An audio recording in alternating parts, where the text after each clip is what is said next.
Hola, bienvenido a esta nueva tutoría. Recíbela y llévala también en tu dispositivo móvil o tableta. Recuerda, esto es tutorías.co. Comillas. El malestar de los necios y envidiosos está en no lograr que las acciones de bien se apaguen. Comillas. Como se observa en la figura, el ejercicio planteado consiste en crear un programa que permita imprimir n caracteres ASCII. Se plantea la solución en un programa de 33 líneas. En la línea 3 se importa la librería foundation.h. Esta librería hace parte del entorno de programación de Objective-C. Veamos ahora entonces el método de ejecutar, que va entre las líneas 15 a 21. Este método recibe como parámetro una variable de tipo entera llamada n. Esta variable entonces será la cantidad de caracteres ASCII que se van a imprimir. Para generar valores aleatorios se invoca la función srandom, que genera la semilla. Time_null es para obtener valores diferentes cada que el programa compile. Y entonces se usa un ciclo for para imprimir n caracteres diferentes. Y observe que se imprime entonces un carácter. Primero se genera el valor aleatorio del 1 al 255, que es el rango de la tabla ASCII. Y luego ese número que se genere se convierte a tipo char. Se hace un casting a char y se imprime. Entonces con eso se imprime ese carácter ASCII. Le invitamos a visitar la tutoría Caracteres ASCII en Turbo-C. Allí se explica más detalladamente el uso de ciclos y la generación de números aleatorios. Entonces aquí vemos un programa orientado a objetos. Recuerde que la programación orientada a objetos es un paradigma de programación que permite solucionar problemas usando clases. Las clases se reutilizan y se instancian con objetos. Entonces, para programar orientado a objetos en Objective-C se usan dos bloques de código principal, que son la interfaz y la implementación. La interfaz va entre las líneas 5 a 7, entre las directivas @interface@end. Aquí damos nombre a la clase como caracteres ASCII, luego hacemos referencia a la clase principal NSObject.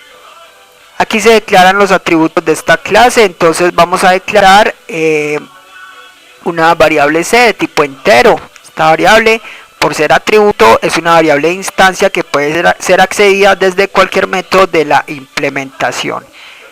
Vemos que el ciclo for de la función ejecutar usa esta variable. Vamos ahora a declarar los comportamientos o funciones de esta clase en la línea 6. Primero se declara con un guión, indicamos que vamos a declarar un método de instancia, luego el tipo de datos que retorna, void para retornos vacíos, luego el nombre de la función, en este caso ejecutar, y los parámetros que recibe. Entonces esta función recibe como parámetros una variable de tipo entera en la variable n. Con eso entonces queda lista la función ejecutar y la interfaz. Cada que se instancie un objeto de la clase caracteres ASCII, entonces el compilador ya sabrá el espacio de memoria a reservar.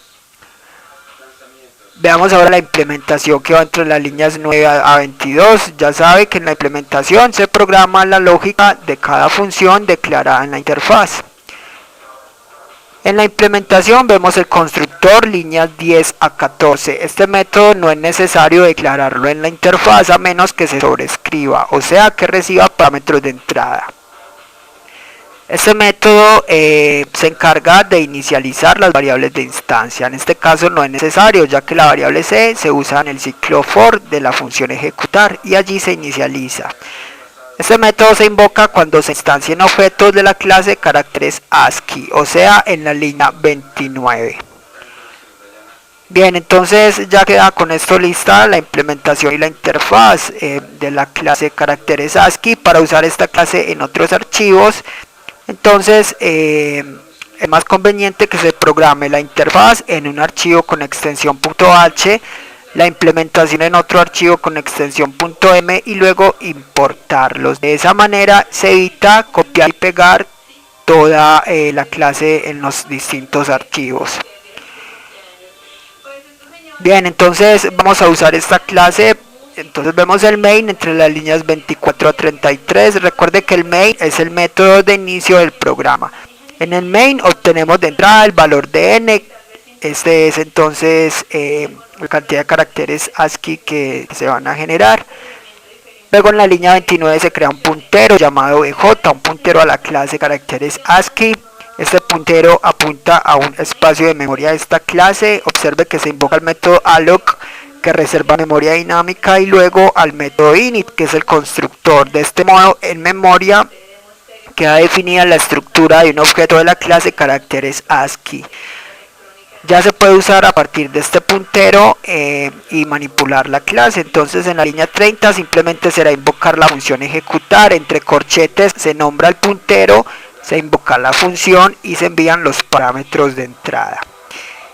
Observe que se envía entonces n. Estos parámetros pasan por referencia, ya que obj es un puntero. Los parámetros irán separados con 2 puntos. Con eso el compilador va a la línea 30 a la línea 15 y continúa así entonces mostrando los caracteres ASCII aleatoriamente. Por último, ya en la línea 31, relays es un método que se encarga de liberar la memoria dinámica creada. Esta fue la tutoría del ejercicio: crear un programa que permita generar caracteres ASCII. Repasa la teoría, resuelve nuestro test y practica un algoritmo en el tablero. Si esto te gustó o no, te invitamos a discutirlo y valorar la experiencia de esta tutoría. Recuerda, esto es tutorías.co, trinamos como @tutorías, posteamos en Facebook